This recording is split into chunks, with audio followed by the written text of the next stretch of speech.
Hi, you guys. Welcome to a new episode of Too Much with Shey and Becca. How are y'all doing on this wonderful day? It's hot. It's hot. That's all. Yes, Like literally, it's hot. we are currently under a heat wave. But listen, you guys know I'm pro the heat. I understand that, when people ask for summer, they weren't asking for this extreme. But one thing about the tri-state area, this is how the weather is. Or also maybe it's just climate change. We can't just get regular weather. If it's snowing, it's like historical snow. If it's raining, we get in flooded left, right. And if it's summer and sun, it's a heat wave. We can't get just regular vibes. So I'm going to embrace it. Make sure you guys stay cool. Turn on. No shade to Zoram Mamdani. You guys know I'm from Jersey, but I commute to New York for work often. And he put out a tweet talking about make sure you set your ACs to 78. I'm like, 78? What is that cooling? Literally, it is so hot to the point where, like, even when you put the AC on in the car, it don't feel like it's on. Like, especially 78, you gotta put it all to the lowest degree in order to even feel a little bit cooling, and then maybe you could put it up, but 78 is crazy. I like to keep my AC to like a nice little 65, Right. I don't like to go any lower because then I feel like I get real cold and I want to be comfortable, Yeah, but I feel like when you first turn it on, though, like if you come home and your house is extremely hot, you got to put it to the lowest. And then once it's cooled down, then you could set it to the 65. That part. Especially because like Shayla and I live in attics. So it's like the heat in the attic is always going to be I come up the stairs and I'm like, dang, is Lucifer waiting for me in the room? Like he trying to get some sexy time. Like what's going on? Yeah. So anyways, we hope you guys stay cool. It is July 4th weekend. So I hope you enjoy your time, whatever it is that you may be doing. If you're going to go to the beach, pool, barbecues, have some fun. It's a long weekend. Some people are off Fridays, but depending what your career is, there are no days off. So whatever it is, I hope you get some time to enjoy yourself. But yeah, let me give a shout out to our new subscribers. Thank you guys so much for subscribing. We truly do appreciate it. We are on the road to 600 and I'm super excited. If this is your first time here, welcome. We talk about all things news, sports, culture, life, all the things. We have something for everybody here. And if you are a recurring viewer, just pause real quick and check if you are subscribed, because if you're like me, I watch a lot of people on YouTube, but sometimes you just think that you're subscribed because they always pop up. So just confirm if you are, and if you're not, please do subscribe. And yeah, now let's go over to our weekly rundown. Yes, let's get into that. What's Yes. So welcome to our weekly rundown. If you are new here, this is where we give, a little breakdown of our weeks, because again, y'all get us once a week and a lot of stuff be happening throughout the week. One thing that happened for me this week, we're going to get into it into the sports corner. Like I know we got to go through our social corner, our news topics and everything like that. But I'm really excited for us to get into the sports because your girl has been gasping this whole week because this has been a off season unlike any other I've seen, right? I also want to mention, because some people try to clock me and be like, oh, when Shayla's talking, Rebecca be on her phone and stuff like that. Shayla and I do work while we're doing this. So if you see Shayla look down, if you see me look at my phone and I start typing, it's because we're working. It's not because like I want to ignore Shayla. I just want to give that note. Yes, we are working women. And this is a perfect example of like, we make it work. There's always going to be obstacles and reasons not to do it. But when you want to do something, it's going to take effort. And so we got to get it in where we can, honey. Because if not, if we wait for the perfect time to record, then we never gonna record. We never gonna have an episode, okay? And we like y'all. We love y'all. I appreciate y'all, and I want to make sure that y'all get the content and y'all can hear us talk, because I love talking to my girl Shayla. Okay, so another thing, Shayla will tell you, I don't know how to do things in moderation. This has been a constant theme and throughout my life, right? And one of those recent things is like, there's nothing wrong with me before you guys get stressed. Like, oh my God, is Rekha dying? As of right now, no, right? But I have been to doctor's appointment after doctor's appointment. Like I've been meeting all the doctors. Like I have a dentist appointment scheduled in 2 weeks. I'll put y'all on my business. I just went to my gynecologist appointment on Wednesday. I also went to go to a dermatologist last week. Like, I have these appointments booked out. Like, and Shayla's like, I dang. was telling Rebecca, I'm like, girl, your copay must be real nice. I go to my eye doctor because I don't pay about my eyes. And after that appointment, I'm like, I can't go see a doctor till 6 months. Rebecca been back to back to back. I'm like, dang, what's your insurance? I need that one. Yeah, my copay is not light, but my whole thing is like, we had an episode where we had talked about how like I never had a primary doctor. Like, I always used to just go to urgent care. I get what I need and I move about my day. But everybody's like, nah, like, you're grown. Like, you need a primary doctor. And I was like, okay, all right. I really don't fall under peer pressure, but I was like, okay, y'all don't pressure me. Okay, let me go do that. And ever since I've been seeing my primary doctor, she's been on me. She's like, Rebecca, like, she told me I should have got an allergy test. She told me this 2 years ago. I didn't get that until before I went to Chicago. And then she was like, you also got to see with your dermatologist. Like, you say that you get itchy very easily. Like, that could be like a skin condition or something like that.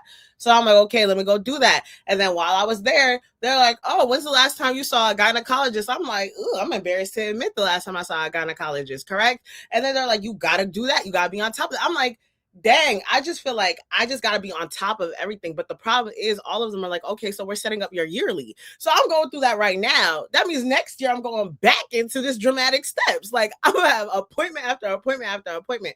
Let me tell you, my bank account is not happy. It's not. Oh yeah, no. I'm all pro going to the doctors, but at some point it's like I need to balance it out. My eyes, that's the one thing that I cannot play around with because I need my contacts and my glasses to exist in this world. But other than that, like if I feel like I'm good, if something's a little off. Actually, I did have my primary doctor, and then when I tried to set up an appointment, she just moved to a whole other state and never said nothing. So you guys know when you try to find a new doctor, that's a whole shebang. And I'm like, I don't got time for that right now. But I will get my yearly blood work done before the year ends for sure. And my big thing has always been that I want like Black clinicians. Like, I want people who are Black, right? Now, the person that my primary had recommended to me for my dermatology appointment, she was talking about I can't set up your appointment until July 25th. I said, baby girl, July 25th is crazy. So then I ended up doing my research, and like the dermatologist I had went to, it was a white girl, but I appreciated the things that she was saying. She was like, for people who are of darker skin complexion, I said, girl, you can say I'm melanated. You don't gotta give me you don't gotta give me the HR terminology. Just say you Black. Just say that, right? And I had her giggling, and I liked her, and like I liked the things that she was saying and the things that she was considering my skin tone and everything like that. So I appreciated that. My other problem is every doctor I go to see, they're like, I just want you to go do this as well. So here's a referral for this. I said, yeah, I got 2 referrals on the back of my phone right now that I need to call for because they want me to book an extra appointment so they can provide those details to those doctors. It's like a never ending cycle. And this is probably why I hadn't seen all these doctors in a minute. I'm like, yeah, I think also we know ourselves best. So sometimes it's like, unless it's something like for your skin that was major because, you were feeling, you were scratching yourself left and right. But like, you also know your body. If it's not something that needs to be right now, but then also referrals have an expiration date. So that's also an issue. You can't just let it and sit. then y'all know I'm scared of needles. Every doctor's appointment I've gone to, they talk about we're going to take some blood work. I'm like, my tear ducts ain't never been this active in my life. Like, when I get my needles, I cry. Like, it's just instant, right? Like a teardrop. It's not like but it's like a teardrop, boom, fat rolls down the cheeks. And they're all like, oh, well, I'm gentle. I'm not going to hurt. I don't care about nothing y'all telling me for real. Like, y'all just move. But yes, that has been happening. Obviously, Shayla and I are in a constant cycle of trying to date in this society that we have. And it is just abysmal, egregious, disgusting. You think of the synonyms and you describe it like it has been less than conducive for my mental health. But you know what? I can't give up because I can't say that I want a husband, but that I also have an avoidant attachment style. And it's just like, I don't know, y'all. I'm trying. All we can do is try. But go ahead, Shayla. So for my week, I think the only major thing, and if you have T-Mobile, girl, how T-Mobile really dropped down some major news on us this week and said we have no choice. So we got a text on Monday, okay? This is from T-Mobile. T-Mobile users, comment down below, because if you know, you know. They said starting July 13th, 2026, your current phone plan is being retired and you will transition to a modern plan with enhanced features. Phone lines increase up to $6 per line per month. First of all, why are you retiring my phone plan? Who told you that? And then to also just do it and not let, like, what do you mean you're retiring my phone plan that I agreed to? And you're forcing this new modern phone plan on me without, like, why don't I have a say? So, anyways, I was already triggered. Now my light turned off. My light is also like, well, no. I was very upset because now I will have to pay way more for my phone bill. And I pay my mom's phone bill and is like a plan together. And so I was really upset because why would T-Mobile do that? Talking about we're expiring, or your plan that you had was expired. Who said that? Why is it expired? How the plan expired? That's my question. I'm like, what about the plan expired? I'm Well, lost. the thing There is, other we plan had such a options? good deal that, like, they're like, oh yeah, no, we losing money on it. But it's like, that means I'm a loyal customer. Why would you do that to me? You upsetting me and my homegirl I bad don't like that. at all. And so now I press like, and then they had a little second paragraph. Rest assured, you'll keep your current benefits. Plus, we're adding more benefits and improved service experience. Moving forward, you also get our 5-year price guarantee. Girl, I don't want no 5-year price guarantee. Bring me back my affordable phone plan. And so when I press to see like what features they'll add, I think maybe now I can get my own Netflix account, but with ads, which is fine for me. But I'm just more so like, why would you do that? That was upsetting me and my homegirls this week when I received that text talking about hey girl, yeah, we're retiring your phone plan, and starting July 13th, we will increase $6 to your plan. And I know $6 is nothing, but when you multiply that by the probably hundreds of people that had that phone plan, yeah, they're increasing that bank. Yeah, they definitely get some funds out of y'all. I just feel like, and it's like really hard because it's just like part of me is like, as a consumer, I'm like, oh, like this is crazy. Like prices are getting out of control, this, that, and the third. But then another part of me is like, if I'm a business owner, I'm like, baby, I need to get my funds how I can. I don't know. It's like a give and get kind of situation. I mean, let's not complain too much, Shayla, because at this point, the people on Facebook was calling me and Shayla brokies because we were talking about club culture. They were saying that we broke and clearly we can't afford to go to the clubs. We can't afford to do this. We can't afford to. God forbid you think a bottle of Hennessy that's usually $85 being charged for $3.50 is crazy. God forbid. Yeah, but I already came to terms that that's what comes with being on social media. People literally love to drag people.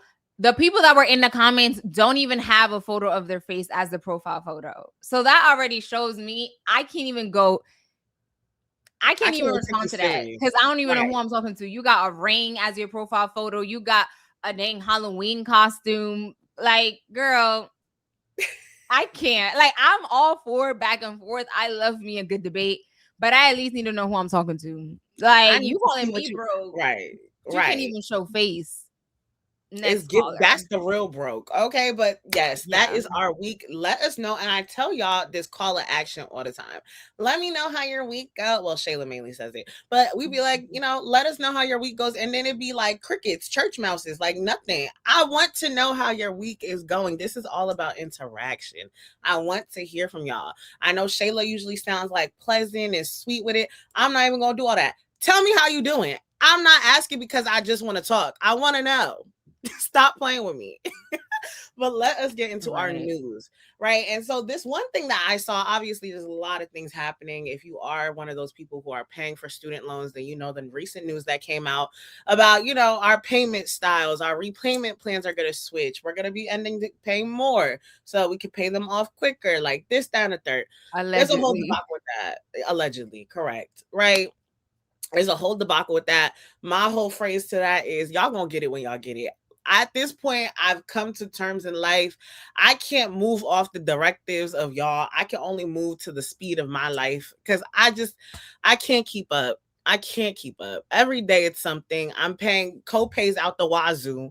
I got a referral for another referral for a doctor's appointment for them to get that referral. I'm paying a lot already. Okay. Right. Y'all gonna get it when y'all It's get it. expensive to breathe in America, child. Okay. Like, it's so expensive that at this point I'm trying to choose between the cheese or the grapes. Like, that's how expensive life is. Okay. Mm. But all that to say, I gotta find enjoyment where I can find enjoyment. And one of these news topics, well, this one news topic, we don't really got many, right? Is it had me cackling all day. Okay. So we're gonna talk Mhm. about the couple that climbed the Empire State Building, to put up a flag. But then it also ended in a proposal and in an arrest, right? So it was just like, there was just so much happening, right? So a daredevil couple known as the Scaling Skyscrapers around the world, climbed to the top of the Empire State Building's antenna on Wednesday, where they basically put up a pro-peace banner reading, "When the power of love beats the love of power, the world knows peace." During this stunt, I'm not going to pronounce their last names because y'all already know when it comes to pronunciation, I don't want to offend nobody. And y'all be like, so just take credit that I'm pronouncing the first names correctly. Okay. So Yvonne and Angela, who yeah, who accepted before the pair climbed basically back down. Oh, Yvonne proposed to Angela, who accepted the proposal before climbing back down the antenna, right? The couple was safely taken into custody by the NYPD's Emergency Service Unit and later charged with burglary, reckless endangerment, criminal mischief, criminal trespassing, possession of burglar tools, which is funny as life because the tools is like the stuff that they were using to climb, but I think they also had like a crowbar that's considered burglary tools and things like that, right? They also got charged with criminal tampering, disorderly conduct, and other offenses. Police believe they accessed the antenna through a locked maintenance hatch on the building's 102nd floor observation deck.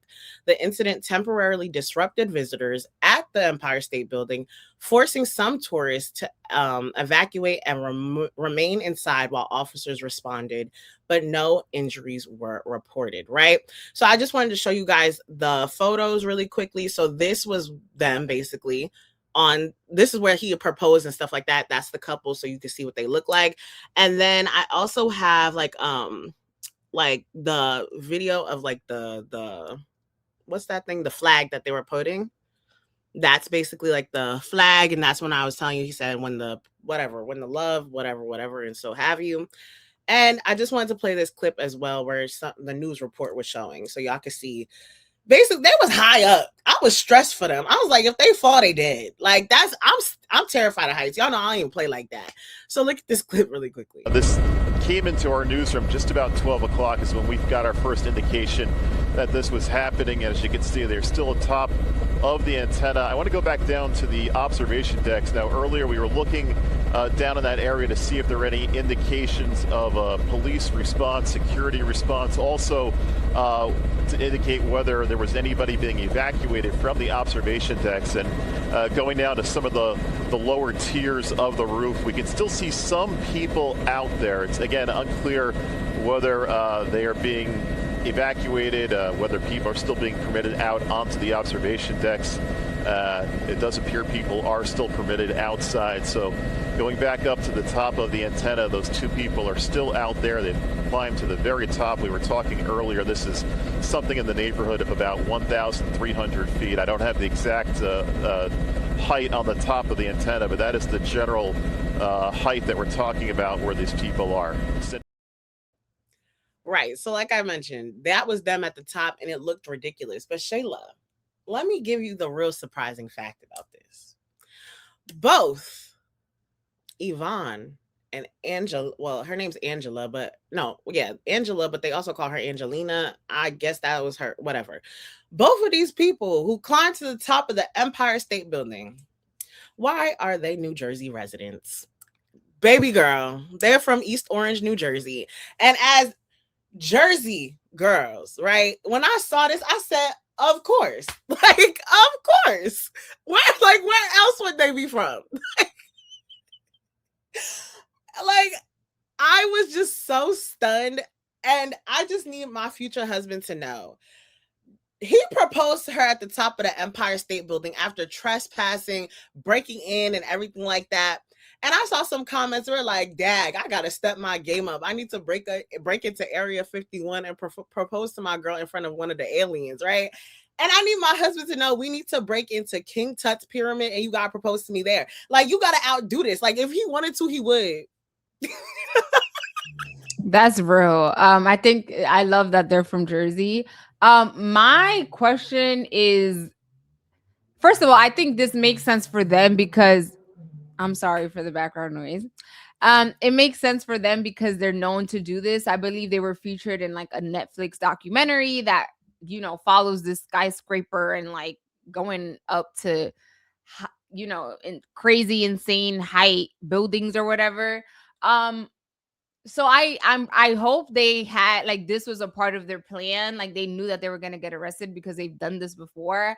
And yeah, it was just so what are you doing? But again, to them it makes sense because like that's their thing. But I know my man would know not to do that for me because if I end up in handcuffs after my proposal, I may not marry you after. But again, to them it makes sense because that's their thing. That's what they get a thrill out of. They, that's their love story. It was cute and dandy. I just hope that the justice system does not make an example out of them so other people don't get this idea. Because when they were climbing up, oh baby, that was like local news was bang. They was covering this live, like what's happening. You guys know the World Cup is happening nearby. Like, is this a security threat? What's happening? And also, this is the Empire State Building. If you're not from the area, this is like a major building. Like anytime, the Knicks win or there's any major thing, they usually change the color of this building.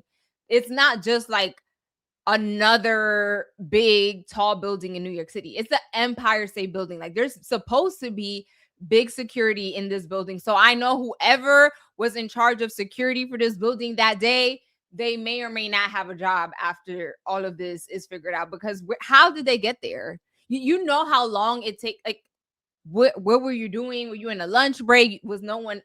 So many questions need to be answered. But it was definitely like it was a key. Like, oh, okay, I was yeah, like, whatever. I said on a random Wednesday. Like, I was just so confused. Well, they probably calculated it. They're like, maybe it would take a random Wednesday for us to be able to get up here. And also, it was so many confusion because first it was like, oh, maybe they're just protesters because they did put up this flag.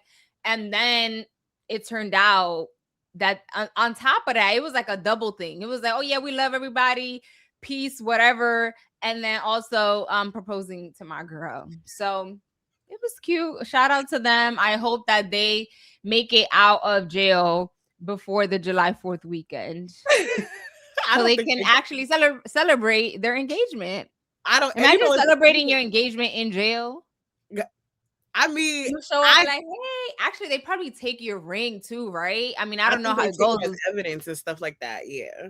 I would be sick. I need my ring, but she did get her photo and she posted it immediately on. They IG. also recorded it themselves as well, so it was just like a double thing. And then the Empire State Building, there were some real trolls. They were like, if you ever want to propose to anybody at the Empire State Building, we do have areas where you are allowed to be. And I was just like, shady boots. But the whole thing was just like very much like, one, I absolutely agree. I was like, oh, this is a security threat. Like, what are they doing? Like, this is just so random. And then when I saw that ended in a proposal, the Hallmark lover in me was like, aw. I was like, they on their Bonnie and Clyde. My coworkers are like, Rebecca, be so for real. Yeah, I mean, it is cute because that's their thing. Like, I don't think just any random couple could pull this off. Like, they are experts in climbing these tall buildings. I don't know if it's just specifically in New York, but around the world. So don't get any ideas on this. Don't force your man to be climbing up. Well, even there was like another proposal of like a firefighter that proposed to his wife. I don't know. I mean, to each their own. If it makes you happy. If my man is a firefighter, I would not want to be proposed that way. But the thing is, like, that is like a common training that they do where they have a loved one. I know which one you're talking about. I think I have reposted it on TikTok. And it's like, that's a common training that they do. Like, you have to save the person from a building and stuff like that. And it's like, you know, when it is your loved one, it's like, you're going to make sure you do it like effectively and you do it correctly. I don't know. I think you already know. I already told Shayla when I want to get proposed to. Shayla already knows what to tell my man, how I want it. I want it intimate. I don't want to see a singular soul except the photographer and you. I don't want nobody else there. I don't want to hear, oh, click, click, click, click, click. I don't want to hear none of that, right? Especially because Haitians are dramatic. They're going to scream before me. And I know that. But you would be the exact same way. That's what I was just about to say. You were a part of someone else's proposal. You be screaming before the guy even get the word in. You girl. And that's why I know from experience that's how I am. Like, one of my old coworkers at her 30th birthday party, I will never forget. She was like, you know, where she was like giving her little speech, and like her man was like, I'm gonna give a speech. All you hear is in like the video that other people were taking. Oh my God, is he proposing? That's all you hear. I was like, oh my God, he's proposing. That's all you hear is me. I hope she loved that video to this day, girl. So it's like, because I'm dramatic, I know what I want and what I don't want, right? And I don't want the whole like dramatic hoopla. Don't propose to me at the top of the Empire State Building. But if you do break into King Tut's pyramid with me, you know, it's only just us and the artifacts. Honestly, you know, it is what it is. Right. Well, shout out to them. We hope they make it out safely. Yeah, they on their Bonnie and Clyde. Yeah. And next we want to jump over. We have a short news corner today because, to be honest, it's a lot of the same thing. Trump being racist is a consistent thing. There was another Supreme Court ruling that came down, and it's not funny. Supreme Court ruling to say that, huh? It's not funny. I just didn't expect you to be like, you know, Trump being racist. Well, it's like every day is something new about Trump, and you know, there was a new Supreme Court ruling that was actually in favor of birthright citizenship. Yes, I can't believe that was even a thing that we had to take to the Supreme Court. If you're born here, you're American. Like, I'm not trying to hear none of that. But they were trying to revoke that, and the Supreme Court surprisingly did not allow that birthright citizenship right to be taken away. But it was kind of like a 5-6 ruling, which is crazy that it was even that close. The fact that it was like one vote pivot would have revoked birthright citizenship is insanity. Like, what is wrong? What is going on? But again, keep in mind, this is a conservative Supreme Court. And so I guess a win is a win. We barely made that through, but we'll take what we can get. And on that note, let us move over to our social corner. Yeah.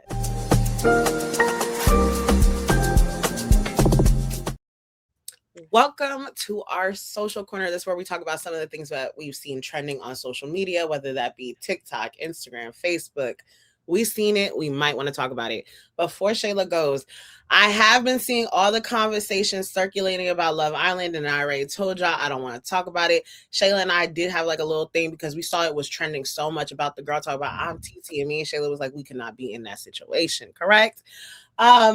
All of that to say, I cannot wait for Love Island to be over. I'm tired of my timeline just being like, and the fact that I used to be a part of this is like really like, I'm kind of disgusted with myself because I'm like, I was one of the people who was making all these different type of posts and stuff like that too. Yes. And you know, when you see your actions presented when you're not alone, no longer a part of those actions, you're like, yikes, ew, cringe. Yeah, Rebecca was thread down. She was writing paragraphs and dissertation papers about these people. I'm like, okay, girl, you stressing yourself out. Yeah, I'm so glad I'm no longer a part of this. I can't wait for it to wrap up so we can move on and continue on to better topics. But go ahead, Shayla. Yes. So something that I have been swirling around this week, and actually even before this week, but when I saw the original post, I'm like, no way this is real. So TMZ had reported that Taylor Swift was allegedly getting married at Madison Square Garden in New York, and I'm like,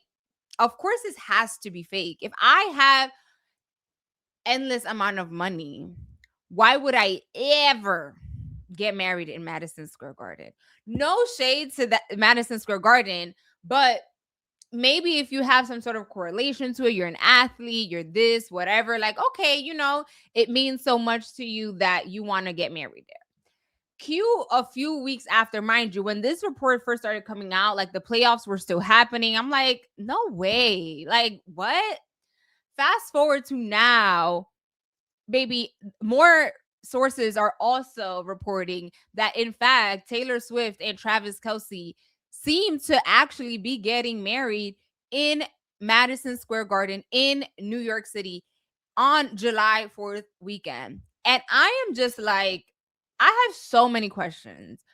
Why are you getting married at MSG? Number one, especially if you want to be so private, you don't want people in your business, baby. Madison Square Garden is positioned in an area where everybody and their mother are nearby.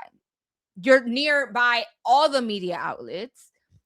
You're causing so much like chaos because, again, New York City is chaos as is, but Madison Square Garden is right next to Penn Station, and I'm sure she's gonna want so much security. So they're probably gonna be closing some stuff down and adding extra security.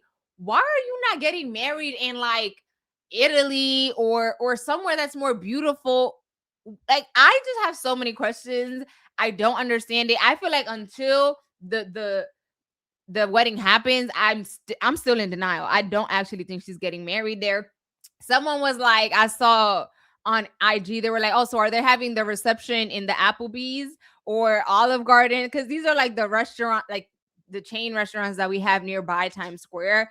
Because it's like, why?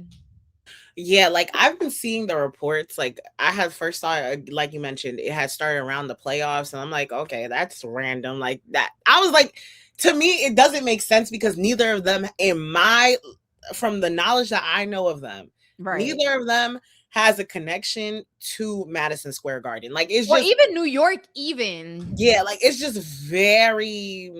What was the reason? What is the reason? I want to be like you, and I don't choose to believe it because I think also it's just been swirling and so talked about that it just can't be true. Like it's like there's too much dialogue about it because like what's to say somebody's not going to sneak into Madison Square Garden a week in advance and like hide out there? You know what I'm saying? Like Yeah. I just feel like it's too publicized for it to be true. But let's say on the off chance it is true and they have their wedding at Madison Square Garden. One of the things we also need to consider, we have the World Cup happening right here in New Jersey.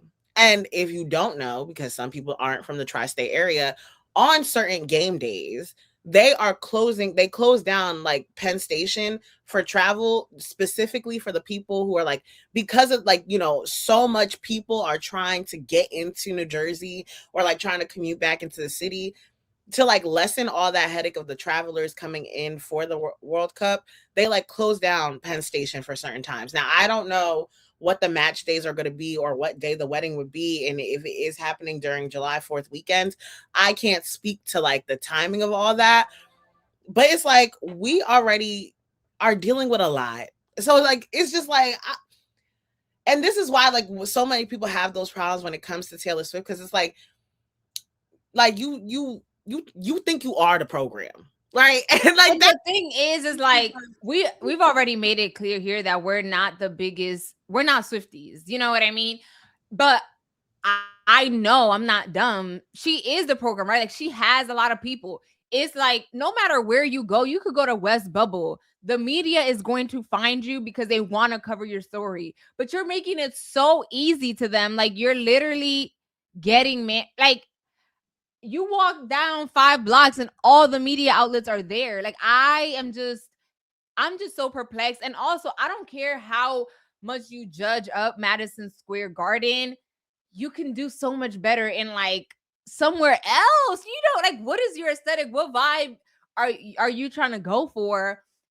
I'm just like, maybe she's gonna have like the party there, but she's gonna have an intimate reception. Like she's gonna fly out from somewhere else, because there is no way. And to your point of like, it can't be true, I thought it was not true. But then you have outlets like the Associated Press, which is like a really reputable news source, saying that Taylor Swift and Travis Kelce are expected to get married on Friday. So it's like at MSG.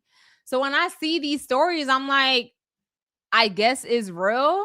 But again, he says right here, Taylor Swift and Travis Kelce will have their wedding at Madison Square Garden on Friday night, according to a law enforcement official briefed on the security plans. The festivities will kick off with a smaller rehearsal dinner planned for Thursday night. The person spoke to the Associated Press on the condition of anonymity because they were not authorized to publicly discuss the event. Speculations about their wedding comes from like several reports several weeks back. So again, I'm in denial. I'm just saying, if I had the amount of money that those two people have combined, I would never get married in Madison Square Garden. I don't care how much you judge it up, how much flowers you bring in, how much. It's just so inconsiderate too, to your point. There's so many events happening. And then you pick July 4th weekend where so many people are around that area, need to use the transportation. And like, this is, and beyond everything else, that's literally the main point. One of the things people always have criticized about Taylor Swift is like her aesthetic is less than like cute to me, at least to me, and to people who aren't Swifties. Like, we don't like her aesthetic to me, and like, I'm just like, oh, okay, you're just a girl, right? It's just like, no matter what you do to Madison Square Garden, it will never give wedding. I've been to Madison Square Garden for concerts. I've been to Madison Square Garden for a bull riding competition. I have been to Madison Square Garden for a multitude of events. Never could you ever tell me that you could judge it up. I don't care if you get me the best wedding planner in the world. You carry the ocean into MSG. I don't care. Because also, like, just the vibe of it. Like, you're still at a venue, like, what? And she's like, I think she's from somewhere nearby. Like, I don't understand it. But she's again, it's real. Girl, what? No, Taylor Swift is not from, no, just because she made country music don't mean she's from that. I need to know. Hold up. We're gonna pause. Taylor Swift, I think she's from she was from Pennsylvania. You know how many nice venues she could have found in Pennsylvania with like open areas and all of that. Okay. So she was born in West Reading, Pennsylvania, and later relocated to Nashville, Tennessee at the age of 14. Okay, I knew there was Nashville somewhere in there. So you guys comment down below if you had an endless amount of money, because let's be honest, Taylor Swift and Travis Kelce could literally get married anywhere. Even if they didn't have all the funds, which they do have a lot of funds, a company would gladly sponsor your wedding to say Travis Kelce and Taylor Swift got married at my venue. Like, let us be for real. If you had their status and money, would you be hosting your wedding at MSG? Comment down below. And if you say yes, you lying. Because like, if you've been to Madison Square Garden, I don't care how like elaborate it seems to you, you will never sit there and tell me that gives wedding venue. Like, it just, where are your people gonna sit? On the court? Are they gonna sit? No, I'm sure they're gonna rejudge it. They're gonna remake it to fit and make it seem like this is not a venue. But my whole thing is like, I also am big on vibes. Like, you know, like, I want to feel like I'm transported somewhere else. And again, it gives like you bigger than a program. Like, why? And I don't want to hear not one peek of how you want it. You need privacy, or why are people in your business? Why are there cameras? Why are there paparazzi? New York is paparazzi central. And then you're at MSG. Baby, I don't want to hear nothing. Okay. I need all the paparazzi there, because what are you doing? And my whole thing is also, you know, when you get out of Penn Station, you getting yelled at by a crackhead peeing on 34th Street. Like, you know, it's just like, there's gonna be so much security there. All the homeless people will be escorted out before The wedding begins. I don't Trust even and understand believe. it. But I mean, congratulations on the nuptials, I guess, right? So the next thing we are going to talk about is something that I've been seeing talked about a lot on social media right now, especially wait, no, we have this guy. I forgot about him. So the BET Awards, correct? So this January 6th rioter named Jake Lang, who was pardoned, let me start with the description. We're going to talk about BET Awards and how one of the January 6th rioters was outside the BET Awards. Okay. So his name is Jake Lang, and he was pardoned on January 6th. He was one of the rioters. He's also a far right activist, and he was chased away from the outside of the 2026 BET Awards at the Peacock Theater after he and a small group displayed racist signs targeting the Black community. The protesters held signs with inflammatory messages, including one reading, "Black parents are failures," prompting a heated confrontation with attendees and counter protesters. Videos show members of the crowd kicking at the group, tearing away signs, throwing bottles, and placing a traffic cone over Lang's head before he and his supporters fled the area. Afterward, Lang claimed that he was attacked by the crowd and suffered a facial injury.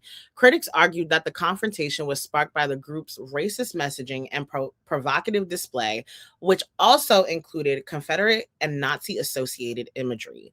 Lang, who was pardoned after serving time for his role in the January 6, 2021 U.S. Capitol attack, has continued to face legal troubles since his release, including recent arrests related to threats, property damage, and other incidents. So I just wanted to show you guys the video really quickly so you can see what he was basically doing. And I'm also going to show you, because, I like to show both sides. I want to show, the clash between him and then like the other people who are basically like taking the signs away, ripping them up and everything like that. You're one of 1,000.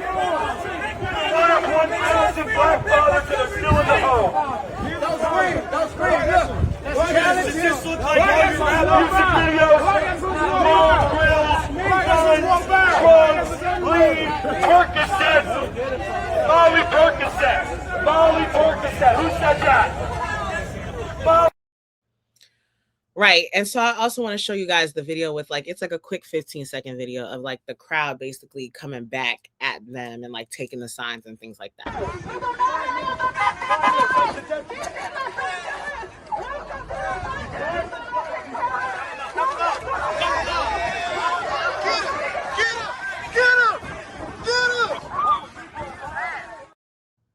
Right. So the video was also like 2 minutes and 30 seconds longer, or like 5 minutes longer, of like basically the clash like between the two. I didn't want to show the whole video, one, because we might get flagged for violence on YouTube, and then also you guys already get the gist of it, right? When I saw this, the first thing I said was, you know how bored you got to be like, you know what, I want to make sure that I go outside and just do this, kind of thing. It's like you're bored and we really are on your mind that bad for you to sit there outside the BET Awards with signs that say Black parents are failures, something like trap music is the cause of this, that, and the third, like just spewing all this stuff. And it's like, you're bored. That's the only thing I could think. Like, you're bored and you're ignorant. And like, you got too much time on your hands. Like, what is your job? The thing that is so triggering about this is like, we are expected to react in a calm manner. Mind you, this is a January 6 rioters. Those people never cared. There was no sense of respectability. Like, oh, we got to just talk. We got to do this. We got to shake hands. We got to come to common terms. No, they came in there with weapons, with bats, ready to off rip. But if someone of color, a Black person, Latino person, would have reacted the same way that they react, then we're called names. We're this. We're all the names that they call us. You're doing too much. You're disrespectful. You're this. You're that. But it's like when a white person does it, it's just like, oh, well, they're just being them. They're expressing. But then if people match your energy, right? If people match your energy, if I'm outside of there and I'm listening to you disrespect me and my people and my parenting and my whatever, if I react accordingly, then I'm the problem. I should have just been quiet. And that's the thing that is so annoying, because if we want to be equal and you say, oh, race doesn't matter, okay, so let me act how you act and watch how my consequences will be severe, way more severe than yours will ever be. And so it's kind of infuriating how we constantly have to tone ourselves down when people like him, a whole January 6th writer that made it out, and you would think, well, thank God I was let out, so let me not try to act out again. No, they feel more empowered because I could do whatever I want, and they're always gonna be on my side type stuff. It's so like, and then my whole thing is like, you're sitting there with a megaphone and you just spewing like false statements. You're talking about like you're one of 1,000 Black fathers who's in the household, this, that, and the third. Then you talk about some Molly Percocet. Who said that Molly Percocet isn't the person who's in charge of like the world health, like what's his name? FDR, I think it is. Not FDR. No, but I know what you're saying. I just can't think of his name. But he was like talking about some like snorting stuff off the toilet. Yeah, coke off the toilet. Like, you not talk about that. Like, I just feel like they don't care. They don't care. It's like you pick and choose when a problem is a problem. Like, I'm not gonna sit here and throw this blanket statement and say that everything that's discussed and everything that happens within the Black and brown communities is copacetic and automatically great. I will not sit here and lie and say that, right? But I will say the problems within the community, our communities, are the problems within our communities that we acknowledge ourselves, right? Some do ignore. I'm not going to sit here and be like, we all are acknowledging this. And, you know, when we talk about the next topic, we're going to see how like we have differencing in opinions and things that we accept and that we don't accept. But it's just like, I don't see remotely as close as white people within their own communities discussing the problems that they have within their communities, right? Because even when you have the conversation of racism, you're going to have those people who are like, well, this, that, that. Like, racism exists. Like, we can't sit here and act like slavery never happened. We can't act like people weren't snatched from their countries and brought here because we felt like their skin color made them less, right? This is something that is ingrained in our society. We can't sit here and act like that is not true. But the moment you have that conversation, why do you feel like you get uncomfortable? I should be the one who's uncomfortable, right? I should be the one whose people were snatched and brought here. I should be the one who's uncomfortable. But you're uncomfortable because of guilt. But then you do things like snatch books out of the school system that do teach those type of stuff because y'all don't want those conversations to happen. But I can sit here all day and learn about the Holocaust. I can sit here all day and talk about how Italian mafias used to do this and do that and this thing like that. Like, but the moment we talk about Black and brown people, the injustices against them, it's like, well, you guys brought drugs. Who brought us here? Who introduced us to these things? These are the conversations y'all don't want to have.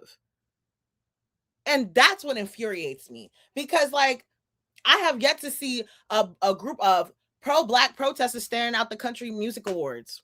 I have yet to hear about that. And my thing is, if they do it, then the way that people portray that is like, how dare you? Why would you do that? I'm like, keep the same energy. It's like, it reminds me of like the Alabama brawl. You remember when the white people tried it and everybody and their mother pulled up? It's like, okay, yeah, sit outside the BT Awards. Yeah. But when it's time for y'all, let me ensure that I get the same thing. And nobody should be able to arrest me because y'all did the same thing for us. And that's where the issue lies to me. It's like, it's never the same. God forbid our voice goes up 3 notches. It's already like, ah. Meanwhile, they talk loud and it's like, oh no, it's just a little bit frustrating. Like, so I can't get frustrated. Right. Like, my frustration should not be considered because, you know, oh, well, you know, the stereotypes against you, you'll automatically be the angry Black woman. So I'm not supposed to look at people who aren't my skin tone and think, oh, racist white person. Like, I can't think that. I can't be like that. No, because I have to be more accepting than the others, right? I feel like Black and brown people always have to be more nurturing, always have to be more considerate and more like gravitate and change themselves in ways to be more likable. And the moment that you don't fit those 3 things, you're automatically deemed as the aggressor. You're automatically deemed as undesirable. You're automatically deemed as all these things. And it's just like, no, I'm matching the energy. Like, when I saw this man sitting outside the BET Awards with the sign and everything like that, I'm like, the first three things that came to my head was ghetto, ratchet, and classless. Like, that is ghetto behavior. Classless, ratchet. You are standing outside of the BET Awards spewing messages like this. You're ghetto. You're classless. You're disgusting. Ew. Y'all don't like that, do you? So the next thing we're going to talk about, LeBron had hinted a little bit to it when we were talking about this whole January 6th thing, but it's basically some criticism to Yungmiami's new song called Spenddat. If you know that, Spenddat, yeah. Okay. So India.Arie criticizes mass acceptance of Yungmiami's song Spenddat. The R&B soul vocalist urged listeners to make wise choices about the music they consume.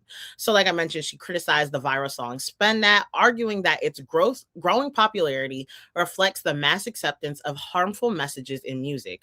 Responding to a post on Threads, the 4-time Grammy winner said that people should be mindful of the music that they consume because it can influence their thoughts and behaviors, urging listeners to make wise choices. Although some interpreted her comments as calling for a boycott of the song, India.Arie later clarified that she was not trying to tell people what to do. Instead, she was saying she hopes people develop enough self-respect to choose what is best for themselves, while emphasizing that she personally chooses to avoid content that she believes is harmful. So I just wanted to play the clips for you guys to see, like, you see a screenshot of the post that she had responded to, and then like you see her response that was also, I believe, was like called Substack. Like she did something on there. I have been in the blogs a couple times this last week, and so there are some things I want to say. It is being wrongly reported on some of these blogs that I am calling for a boycott of the song of the summer. I don't need to tell you what the song is. If you don't know, then you don't need to know. And if you do know, then you already know. And if you want to know, you can go look it up. I'm not even going to utter those words because I don't want to. But here is what I have to say. I did not call for a boycott. I commented on someone's thread who was calling for a boycott.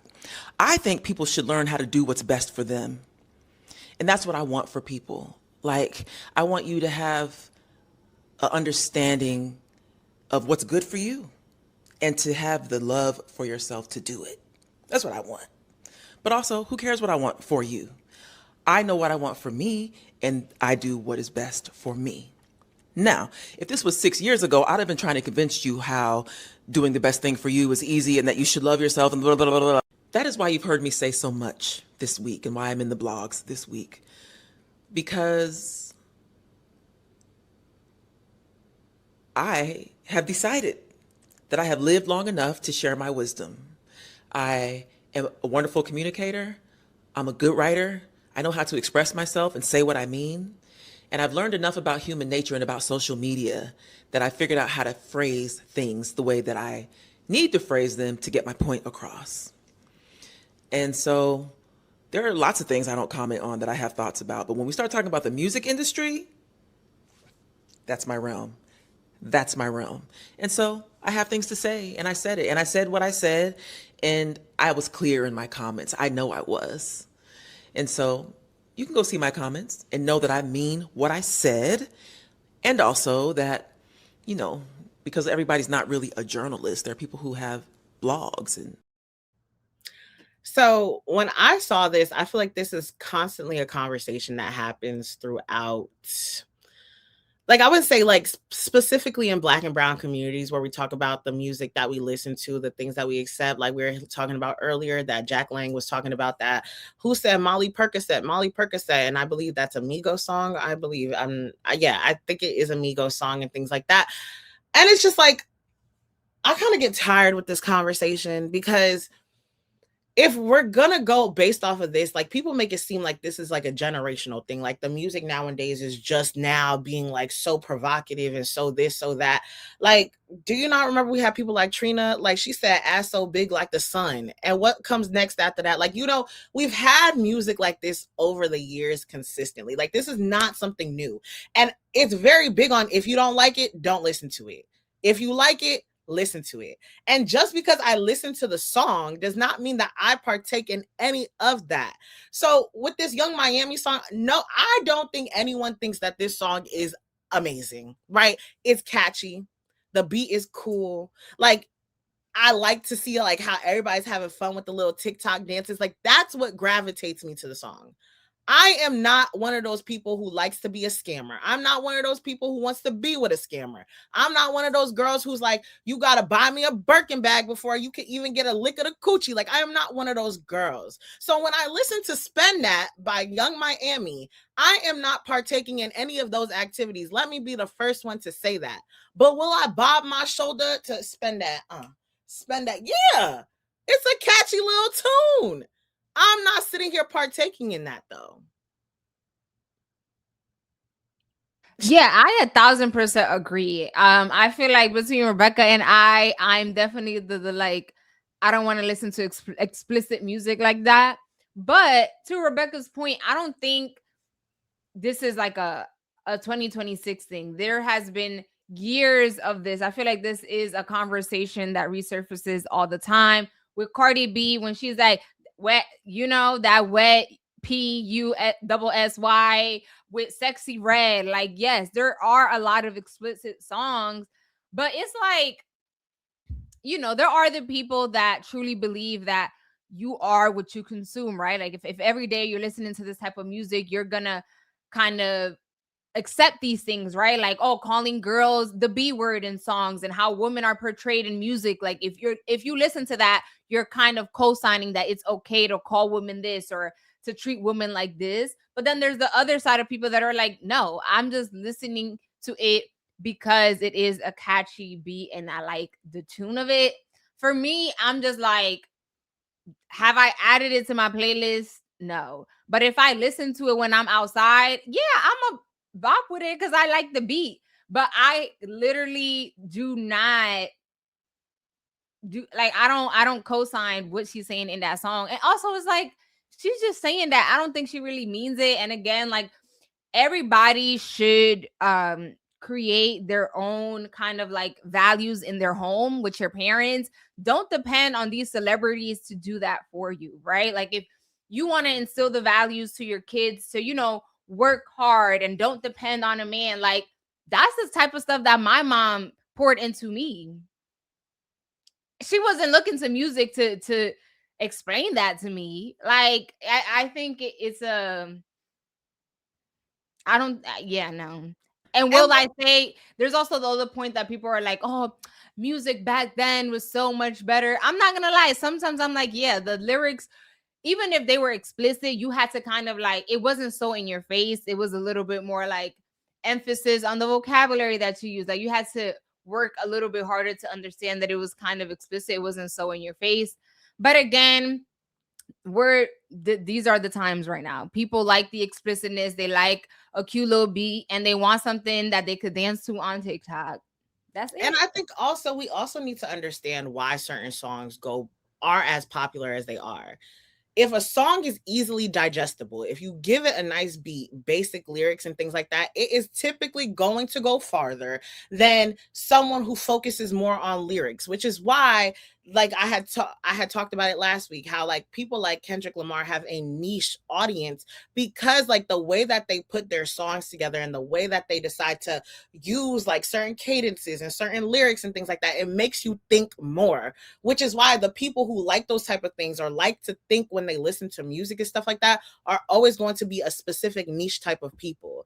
But for the global type of consumption, things that are easily to digest, like basic lyrics, a cool little tone that makes you want to dance, like, things like that are always going to be more popularized than the rest. I'm not saying that's a good thing. I'm not saying it's a bad thing. I'm saying that's the reality of the situation, right? And so I just think like this whole conversation, like Shayla said, it resurfaces all the time.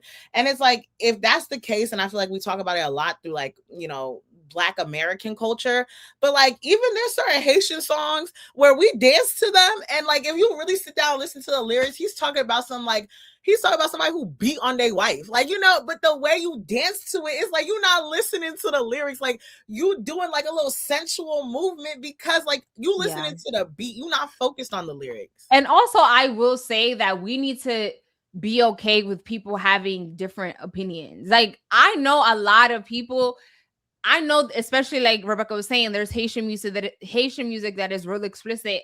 And so there is also a lot of Spanish music that is real explicit. Sometimes, I'm not gonna lie, I feel weird playing those songs with my mom in the car. I'm not playing that. I'm hitting skip immediately because I just feel weird about it. But when I'm by myself, I'm bumping it hard. And I think it is okay for her to feel that way. Like, oh no, I don't like this music. And I think there is a whole lot of people that believe in that. And I think that's also okay. Like, music it should be okay to criticize music. Like, this isn't a new thing. There are people that are like, oh, you guys see it like on TikTok all the time, like, oh, I'm gonna play this song in front of my mom to see what her reaction is, and they're like, oh girl, what you listening to?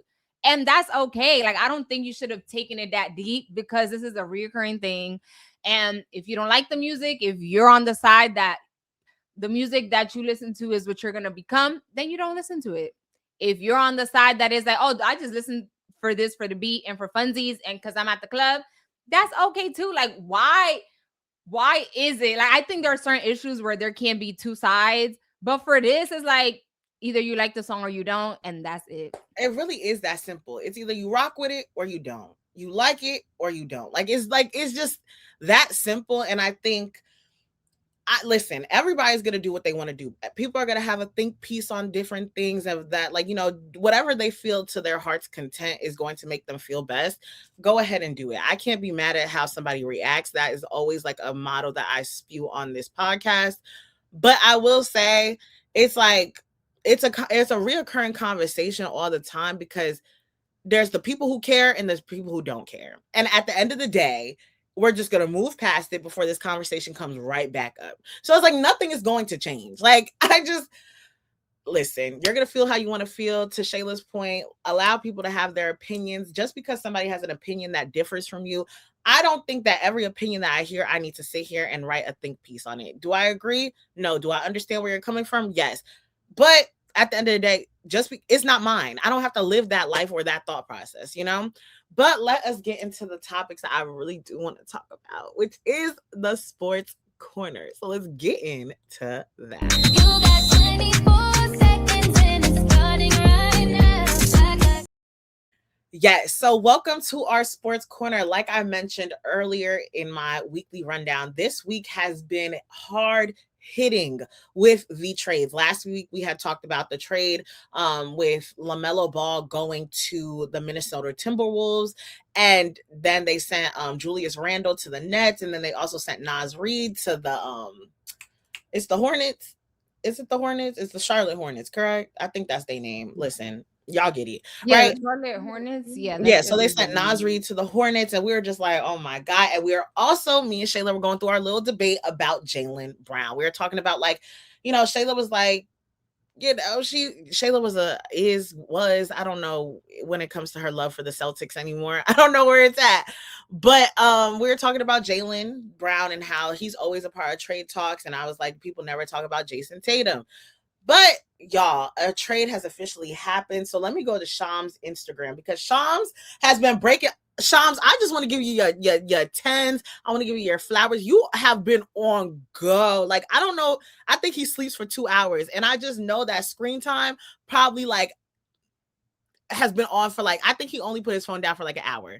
I swear, right? So every time I see him on these different TV platforms, his phone is like, oh, I'm about to break something to you right now, right?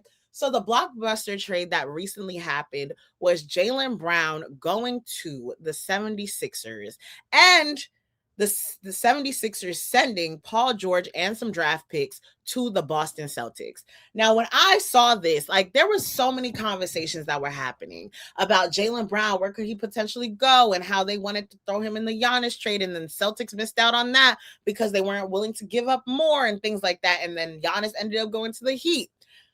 I was never thinking that Jaylen Brown would be going to the 76ers, because in my head, I'm like, why would you send Jaylen Brown to a team that literally took you out of the first round of the NBA playoffs, right? It's to me, that never made sense. Then for you to trade Jaylen Brown for Paul George, that really never made sense to me, because I just feel like if we're talking about Paul George from the Indiana Pacers, okay, I could get it. The talent levels don't even match up. We also got to talk about youth and longevity. Jaylen Brown is 28, 29. He has a long way to go. This man carried the Boston Celtics to basically the playoffs while Jason Tatum was through his whole Achilles recovery process. Paul George, what has he done when he goes to a team? What has he done that's been beneficial? What has he done that's synonymous with success for a team? Outside of being a part of the Indiana Pacers, I'm talking about as of recent. It doesn't make sense to me. What was your reaction, Shayla? Yeah, I mean, I think, like I mentioned last week, I knew it was happening because you can clearly tell that the relationship between Jaylen Brown and the Celtics was not there anymore. But I was not expecting him to go to a rival. As I mentioned, I was under the impression like he wanted to be the number one, and I think in Philly he will not be the number one. Tyrese Maxey is their star. Yes, we have Embiid, but Embiid plays maybe 2 games. Like he always has something going on. But Tyrese is the future of that franchise, right? So he's gonna be 1A, I guess. Again, this is when Embiid is not active, because when he's active, like Embiid is their star player. It was kind of upsetting because I feel like every offseason the Celtics always go through this, right? Like, oh, Jaylen Brown and Jason Tatum, can they work together? Who's 1A? Who's this? Who's that? Like, it's always a back and forth. So the fact that it actually happened is shocking. And I think it's also kind of upsetting that Jason Tatum said not a word. I get it, right? Like, it's not your job, right? Like maybe the higher ups did that and they never consulted you at all. But again, like me, the way that I operate, I feel like sometimes you should speak up for your friend. You know what I mean? Like, oh, Jaylen Brown will forever be my brother, whatever. And again, you don't have to do it publicly, right? Like I'm sure they may have been talking behind the scenes, but I'm just like, Jason Tatum could have said a little bit publicly when you see that your closest friend on your team is getting dragged left, right, middle, and center on social media. And also, I've seen a lot of reports that say that Jaylen Brown never asked to be traded. This was something that was done by the front office, and they felt like we had to get rid of them. And clearly, you can show they felt like we had to get rid of them because what they got back for Jaylen Brown is absolutely atrocious. It is not an equal trade. And the picks that you got is like, girl, we don't even know if we're gonna make it to those years. Like, okay, thank you, but I'm trying to win today. So I feel bad for Jaylen Brown. I saw that there was like videos coming out of him. He was in another state when this trade was announced to the world. But I honestly think that Philly is going to embrace Jaylen Brown, that energy, you know, that fan base. It gives real East Coast, like we outside, we gonna ride at dawn type of thing. And the thing that I did mention to Rebecca earlier, right? Like during the playoffs, we discussed Jaylen Brown going on Twitch and dragging Embiid for flopping. So I said, that's going to be funny, that first conversation, because he was just dragging me about how I'm flopping. You're the flopping demon. And now you're coming to my team. So you're going to have to see me. They definitely are going to have to, discuss that a little bit before they become brothers. But I think the Celtics are definitely worse than they were before the trade. And then again, that's no shade to Paul George, but again, you can't compare Paul George to Jaylen Brown. Like Paul George is at the end of his career, Jaylen Brown is at his prime, and then sending him to your rival, right, is just like, so you just made them better and you got worse. I am hoping that this is not the end of it, that the Celtics are going to make more moves, because no way you think that this is the team that you're going to start the season with. Keep in mind, Jason Tatum just is recovering from like his Achilles. Like, yes, he did play some games, but like, what? Yeah. That was like, my whole reaction, like literally I have posted it on my story, and I literally posted the reaction that I had, which was for Paul George. Like that to me, like, and that's not to say, like I said, that Paul George isn't talented. I just don't think talent levels are at the same, like in this, the 76ers won the trade, right? Again, we don't know what the season is going to look like. But just like I said, what I've seen in the past from Paul George, it does not give me he's going to be that beneficial to the team, correct? And one of the other things I want to mention is that y'all know Rebecca's Knicks just won the NBA championship for the 2026 season. And, as happy as I am, obviously they're making some moves and like they're re-signing players to contracts, giving extensions. But one of the moves that recently happened as well is Mitchell Robinson will be going to the Boston Celtics. And I wanted to make sure I paired that now because we're talking about the Celtics right now. And like, I just feel like the Celtics getting a team made of glass. Like, I just need them to understand, like, this is Mitchell Robinson's girl, but you having a nursing home over at the Warriors. I'm gonna get into that. I'm gonna get into that. Okay. Don't worry. I put it on. I'm gonna come from one thing. I'm an equal opportunist, right? So, yes, the Celtics are basically getting a team made of glass. This is the first season in a while Mitchell Robinson has actually been somewhat healthy. And even in his healthiness, he made a stupid decision and went and fractured his thumb or something like that. Like, it's just like, I just don't understand. But hey, congratulations to you, Mitchell Robinson. You helped my team get to a championship when Cat decided to foul out in the final game where we won and secured that trophy, correct? Also, I did want to mention the fact that did you mention Julius Randle or no? That he's on the Nets?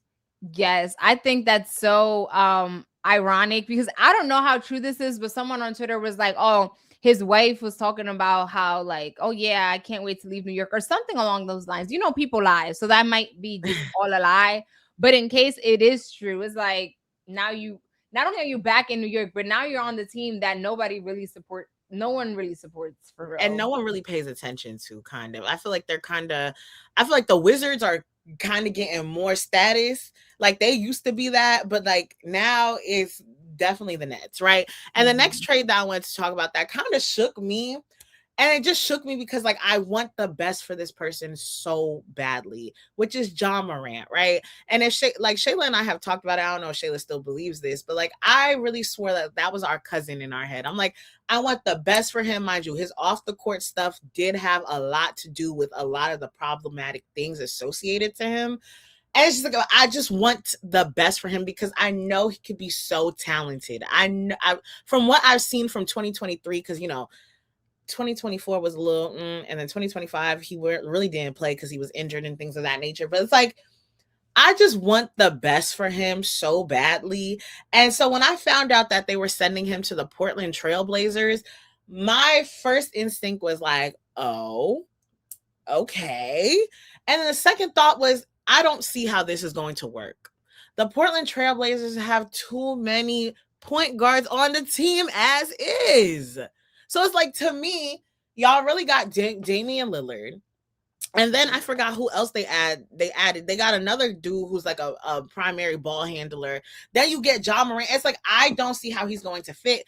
But I also understand that there's not much stock in Ja Morant's name anymore, right? We mentioned his off the court stuff. He also has been injured for a few seasons, right? So that has something to do with it as well. And it's like, I feel like the Memphis Grizzlies kind of gave up on him. They're like, I'm tired of trying with you.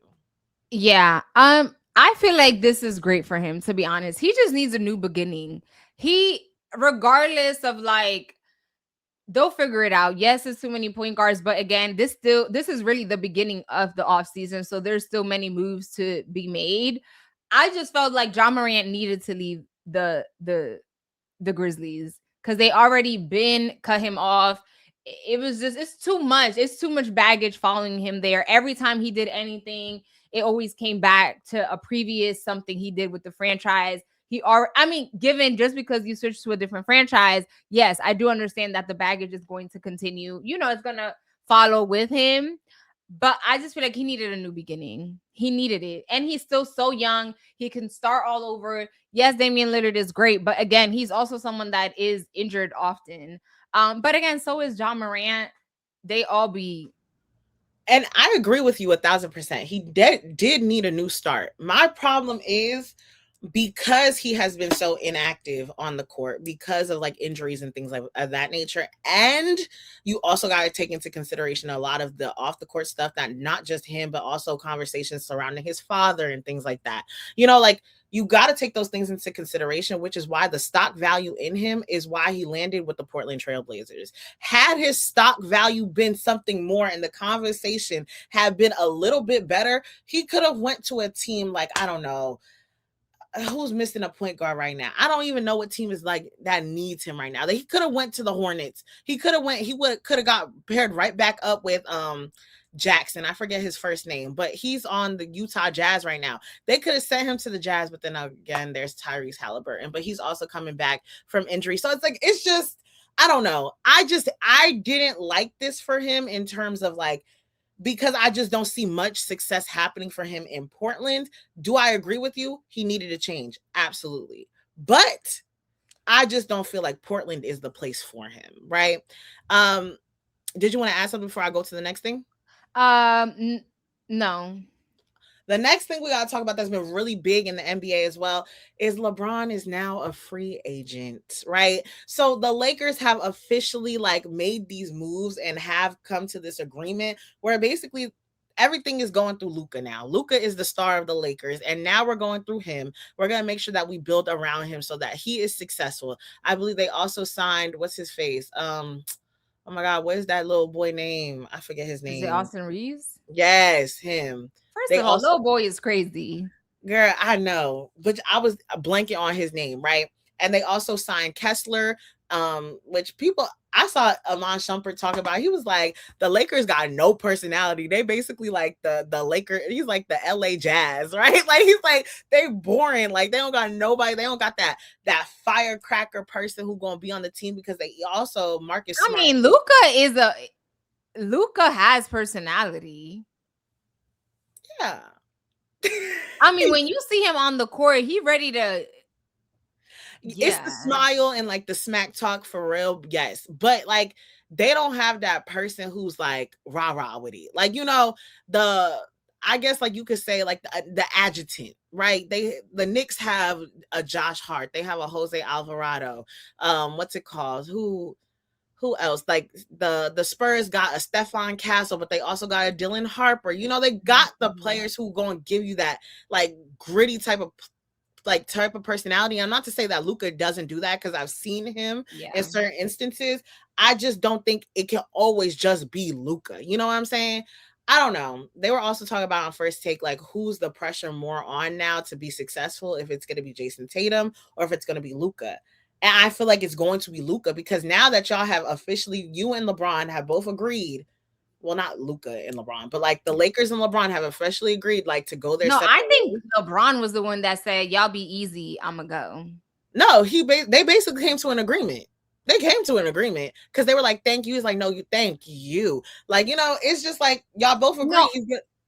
Yeah, I disagree. I think the pressure is not on Luka because he was drafted there. No, like traded. Girl. He was traded there. He was blindsided. He didn't even know. He thought he was gonna be in Dallas all his life.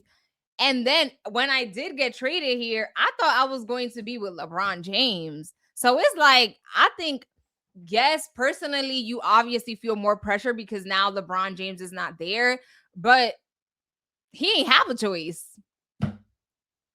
Yes, but it's like the Lakers organization, if y'all wanted to keep LeBron there, y'all would have did more to keep LeBron there. You had to make a decision. Do I want to put all my eggs in Luka's basket, or do I want to sit there and try to go again with last year's run where we had Austin Reeves, Luka, and then LeBron, and then trying to figure out, and LeBron having to be the best third player, and the first and second option have to be Austin and Luka. Like, I just think like it was time for him to go. Now, people are talking about where will LeBron go. People are saying ever since the 76ers made this trade for Jaylen Brown that they could see that the 76ers trying to go for LeBron James.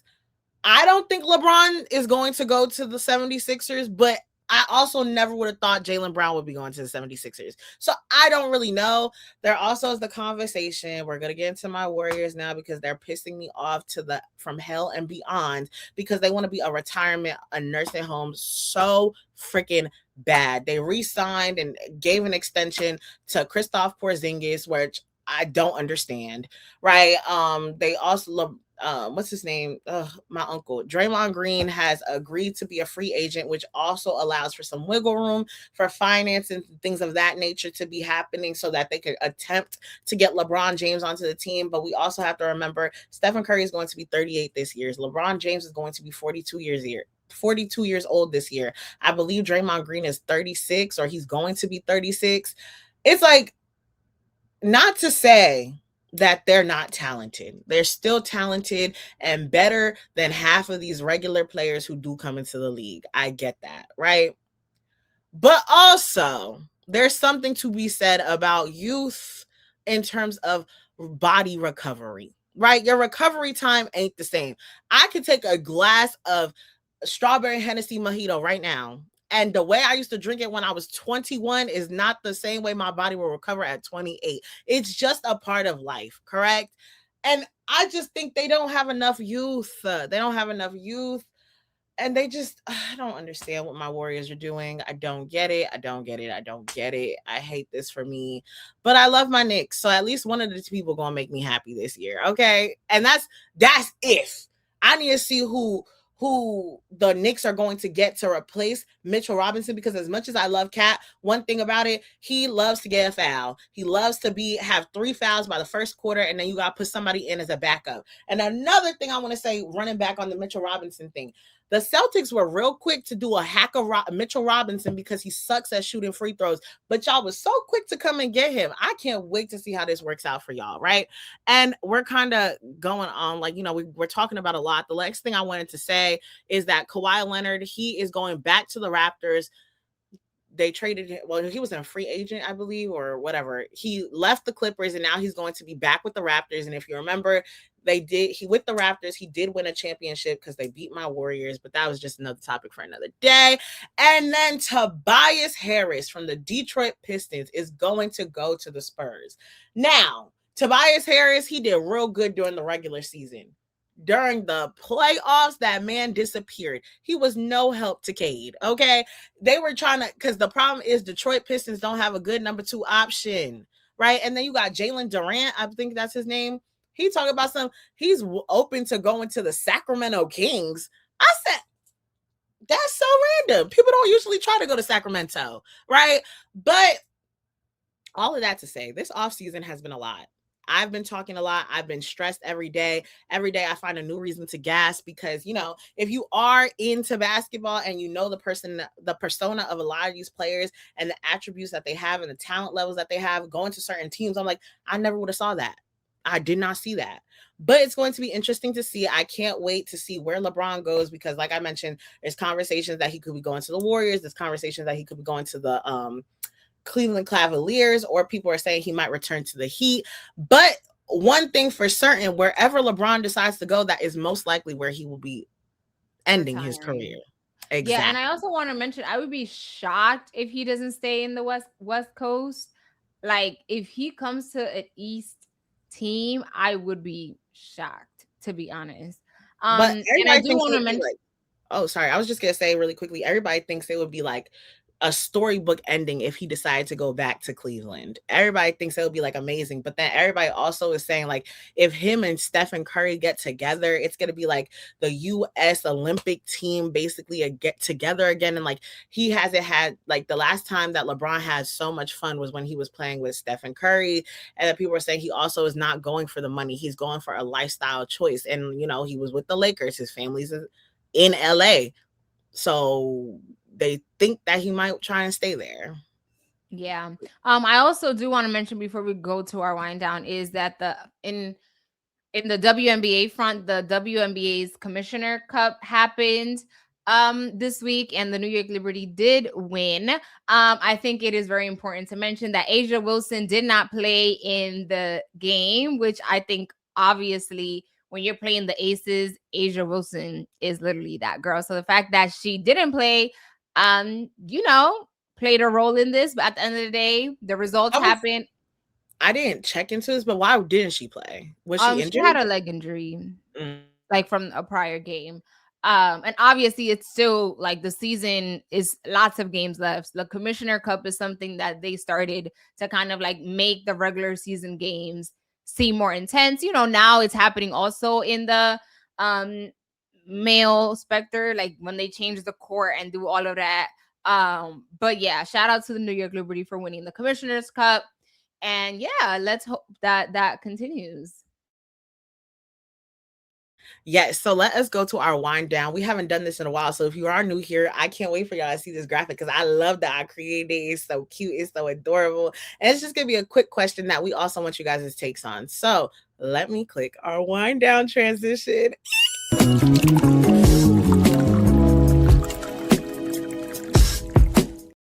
Tell me that's not fire. I get so gas. Shayla hates how gassed I be getting because she's like, girl, all right, get over it. But I just love that. Whatever. We haven't done this in a while. And I had saw this question pop up on my Facebook page. And I wanted to ask Shayla. So Shayla, if you have a pen and paper around, just, make a note or something like that, because there's a lot of options that are selected off the list. Okay, so it's like you have to pick 3. Now, I already know which 3 I pick, and I have an idea of which 3 you pick, but I want you to say which ones you think it will be. Or actually, I'm going to say after I give you the options and you make your choices, I'm going to give the 3 that I think that you would pick, and you let me know if I'm right or I'm wrong if I actually do know you. Okay, so you only can pick 3. No, there's 10 options. So that's why I said make sure you get your pen and paper. I know. So the first option is no bills, right? Perfect health until 90, bring back a loved one, $20K a month for life, unlimited travel funds, retire at 50 with $10 million. Girl, these are way too many. Like, I'm gonna forget what the first one is, but okay, 20. I'm writing them all down so then I can pick. So 20K a month for life, unlimited travel funds, retire at 50 with $10 million. Dream house and yacht paid for, speak 10 languages fluently, single forever, or married with children. So you have to pick 3. Now, do you want me to say the ones I think you picked? Or I don't even know the 3 I'm gonna pick yet. So okay, I feel like I'll want to say your 3? Yeah, I'll tell y'all which 3 that I had picked, right? So the 3 that I had picked were no bills, because I need that. I need no bills, okay? I need that 20K a month for life. I don't even need the unlimited travel fund if I'm getting 20K a month. I could travel anywhere, right? And the next thing is, I struggled with this one a little bit because I'm like, I would love to be like, I want to bring a loved one back, but unfortunately, life is about death sometimes. Like, life has to end, unfortunately, right? So I was kind of stuck between that one and this other one. My third one was dream house and yacht paid for. I don't care for the yacht, but I would love that dream house, right? So those were my 3. Do you want me to I wish I could use my calculator, but my phone is now my light. In life we gotta pivot. What is 20K a month, like weekly? So I guess it's like 20 divided by 4. Yeah, 20. That's 5K a week. Yeah. Okay. So I think. Do you want me to give the options that I thought you were gonna pick? Oh, okay. Yeah, you can. Okay, so I thought you would pick. I think you'll pick no bills because you hate that PSENG bill. Don't we all? And then I think that you would also pick dream house and yacht paid for. And then I also think you would pick. I was kind of stuck because you love to travel. I think you'll do unlimited travel fund. Okay. You got one right. I would do no bills for sure. Perfect health, because I feel like, okay, yeah, you got a yacht, you got all of this, but you bedridden. What you gonna do? You gonna be in the house. Do you want to cry in a Bugatti or a Toyota Corolla? Well, this is my You're right. You're right. So I want perfect health so I can actually enjoy the things. Like, I think people sometimes don't understand the importance of health and how much it can be taken for granted. This is like sidebar, but Nara Smith, who is like she went viral on social media for, creating food from scratch and all of these things. And like, she actually announced this week that her two-year-old was diagnosed with cancer. Like, that is so heartbreaking. Like, you can do all the right things, and it's like, health is just so important. And so my prayers goes out to that. Like, cancer as a whole is just so devastating, but a 2-year-old is like, I can't even imagine how their family is feeling. So prayers out to them. But yeah, I need perfect help. If I can guarantee that, oh yeah, give me that immediately. And then the last one is 20K a month, because if I'm getting 5K, I could travel. Like, I think that's enough funds for me to, work and save to get my dream home and to get my yacht and to get all those things. So those would be my three: no bills, perfect health, and 20K a month. I also thought you would low-key go with married with children, but that's gonna happen regardless. Yeah, I feel like, I know we discussed how dating is so bad, but like, I think it'll happen, God willing. It'll happen when it's meant to be. So it's like, yeah, I'll find my house and my man, but still give me them 5K, 20K a month. Run that to me. Okay. But yes, I want y'all to let us know in the comments below. One, I asked y'all how y'all was doing in the beginning, so I want to know how your week went and how you are doing. Don't forget that. And then I also want y'all to let us know, which three would you pick. I feel like most people would pick no bills, especially if you live in America, baby. And that's on top of it. Yeah, I'm getting 5K weekly, and then I don't got to pay bills. So really, that's money for me. What? Girl, we outside. Immediately, yes. Literally. But thank you guys so much for watching this week's episode. Let us know if there's anything that we talked about. Share your comments, share your thoughts, share your opinions below. Let us know where you think LeBron is going to go. What 3 options would you pick? How was your week? Just talk to me. Talk to us, okay? Yes. But thank you guys so much for watching. Shayla, what do you want them to comment? The money bag. Ooh, Spend that. Okay. Spend that. I want to also run me my 20K a month, please. Today. Okay. And I want y'all to comment a heart, because even though these people went and trespassed and did something illegal, they still found love in a broken place. I love it. I love it. But thank you guys so much for watching. Please don't forget to like, comment, and subscribe. If you haven't already, follow us on all our platforms at toomuchsb. But we're out, y'all. Bye. Bye. See you next Friday.